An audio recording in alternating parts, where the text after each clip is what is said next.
بسم الله الرحمن الرحيم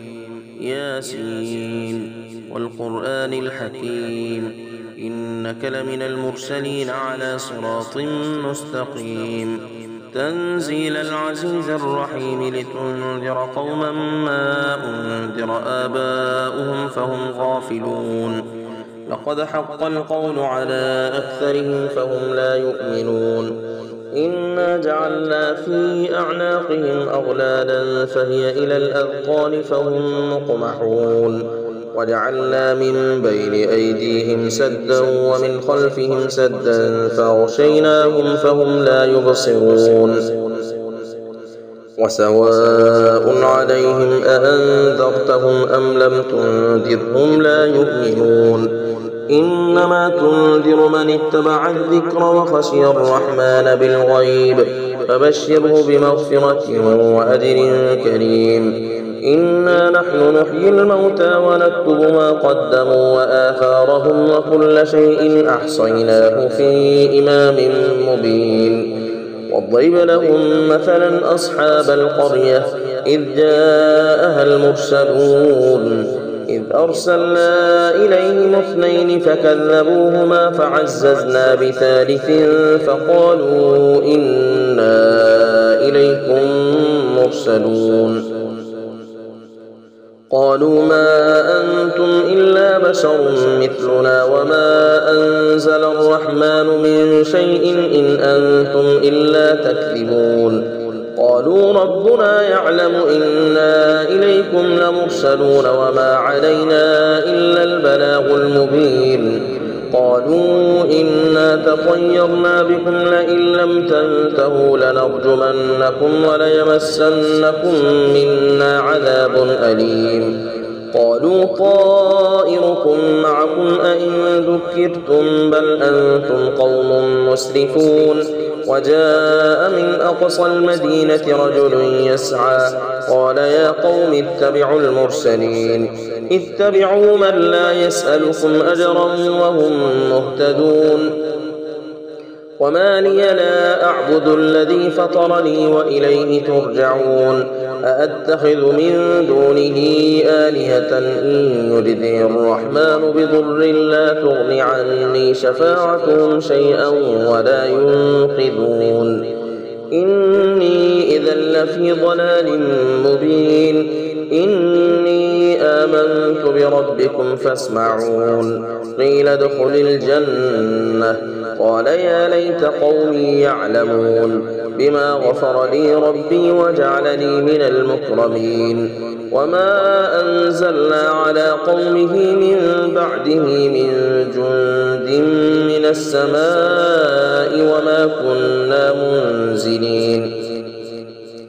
إن كانت إلا صيحة واحدة فإذا هم خامدون يا حسرة على العباد ما يأتيهم من رسول إلا كانوا به يستهزئون ألم يروا كم أهلكنا قبلهم من القرون أنهم إليهم لا يرجعون وإن كل لما جميع لدينا محضرون وآية لهم الأرض الميتة أحييناها وأخرجنا منها حبا فمنه يأكلون وجعلنا فيها جنات من نخيل وأعناب وفجرنا فيها من العيون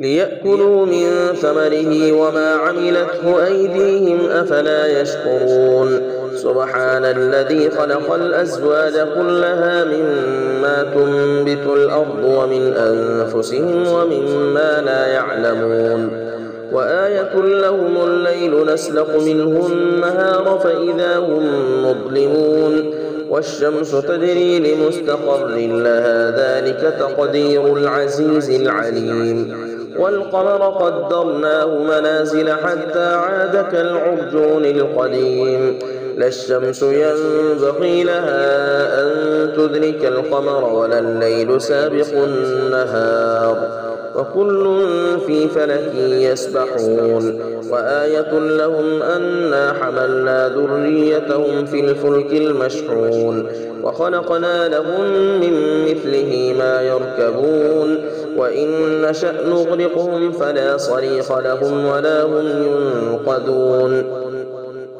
إلا رحمة منا ومتاعا إلى حين وإذا قيل لهم اتقوا ما بين أيديكم وما خلفكم لعلكم ترحمون وما تأتيهم من آية من آيات ربهم إلا كانوا عنها معرضين وإذا قيل لهم أنفقوا مما رزقكم الله قال الذين كفروا للذين آمنوا أنطعم من لو يشاء الله أطعمه إن أنتم إلا في ضلال مبين ويقولون متى هذا الوعد إن كنتم صادقين ما ينظرون إلا صيحة واحدة تأخذهم وهم يخصمون فلا يستطيعون توصية ولا إلى أهلهم يرجعون ونفخ في الصور فإذا هم من الأجداث إلى ربهم ينسلون قالوا يا ويلنا من بعثنا من مرقدنا هذا ما وعد الرحمن وصدق المرسلون إن كانت إلا صيحة واحدة فإذا هم جميع لدينا محضرون فاليوم لا تظلم نفس شيئا ولا تجزون إلا ما كنتم تعملون إن أصحاب الجنة اليوم في شغل فاكهون هم وأزواجهم في ظلال على الأرائك متكئون لهم فيها فاكهة ولهم ما يدعون سلام قولا من رب رحيم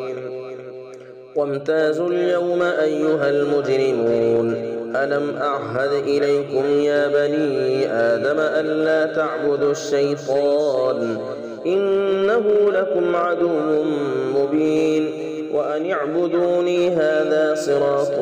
مستقيم ولقد أضل منكم جبلا كثيرا أفلم تكونوا تعقلون هذه جهنم التي كنتم توعدون اصلوها اليوم بما كنتم تكفرون اليوم نختم على أفواههم وتكلمنا أيديهم وتشهد أرجلهم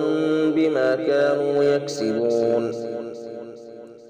ولو نشاء لطمسنا على أعينهم فاستبقوا الصراط فأنى يبصرون ولو نشاء لمسخناهم على مكانتهم فما استطاعوا مضيا ولا يرجعون ومن نعمره ننكسه في الخلق أفلا يعقلون وما علمناه الشعر وما ينبغي له إن هو إلا ذكر وقرآن مبين لينذر من كان حيا ويحق القول على الكافرين أولم يروا أنا خلقنا لهم مما عملت أيدينا أنعاما فهم لها مالكون وذللناها لهم فمنها ركوبهم ومنها يأكلون ولهم فيها منافع ومشارب أفلا يشكرون واتخذوا من دون الله آلهة لعلهم ينصرون لا يستطيعون نصرهم وهم لهم جند محضرون فلا يحزنك قولهم إنا نعلم ما يسرون وما يعلنون أولم ير الإنسان أنا خلقناه من نطفة فإذا هو خصيم مبين وضرب لنا مثلا ونسي خلقه قال من يحيي العظام وهي رميم قل يحييها الذي أنشأها أول مرة وهو بكل خلق عليم الذي جعل لكم من الشجر الأخضر نارا فإذا أنتم منه توقدون أوليس الذي خلق السماوات والأرض بقادر على أن يخلق مثلهم بلى وهو الخلاق العليم إنما أمره إذا أراد شيئا أن يقول له كن فيكون فسبحان الذي بيده ملكوت كل شيء وإليه ترجعون صدق الله العظيم.